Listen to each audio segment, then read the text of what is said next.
ഇഞ്ചി, പച്ചമുളക്, നമ്മളിവിടെ ക്യാബേജൊക്കെ ചേർക്കുന്നുണ്ട്, സവാളയുണ്ട്, കരിവേപ്പിലയുണ്ട്.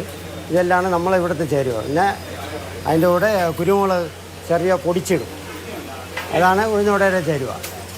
പിന്നെ ഉഴുന്നുവടയ്ക്ക് ഉഴുന്ന് മാത്രമേ നമ്മളിവിടെ ചേർക്കുള്ളൂ. ചില കടകളിൽ അതിൻ്റെ കൂടെ അരിമാവ് ചേർക്കും, മൈദ ചേർക്കും. അങ്ങനെ ഓരോ കടകളിൽ ഓരോ വെറൈറ്റി. നമ്മളിവിടെ സാധാരണ 10 രൂപ എന്നുള്ളൂ.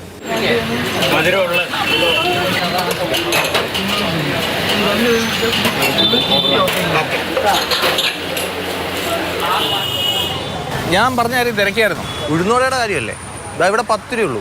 ഇവിടുത്തെ കാര്യമല്ല, പലയിടത്തും പല വിലയാന്നേ. എടാ, നമ്മുടെ നാട്ടിൽ ഇക്കാര്യത്തിൽ വില ഏകീകരണം ഒന്നും നടപ്പാക്കിയിട്ടില്ല. അതുകൊണ്ടാണ് ഈ വില വ്യത്യാസം. തമ്പാനൂരിലെ ആര്യ നിവാസിൽ ഒരു വടക്ക് 34 രൂപയാണ്. ആളുകളിൽ നിന്ന് ഇങ്ങനെയൊക്കെ അങ്ങ് വാങ്ങാമോ? വട 33 വട. ഒരു വട എന്താ 33? വേറെ 15 വരും. ഇവിടെ എന്താ എത്ര റേറ്റ്? GST വെള്ളമുണ്ടായിരുന്നല്ലേ? GST വെള്ളമുണ്ടായിരിക്കും. ഇങ്ങനെ വിറ്റുകൂടാന്ന് ആരും അവരോട് പറഞ്ഞിട്ടൊന്നുമില്ല. വില വിവര പട്ടിക പ്രസിദ്ധീകരിച്ചിട്ടുണ്ടെങ്കിൽ കസ്റ്റമറുടെ ഇഷ്ടമാണ് അത് കഴിക്കണോ വേണ്ടയോ എന്നുള്ളത്.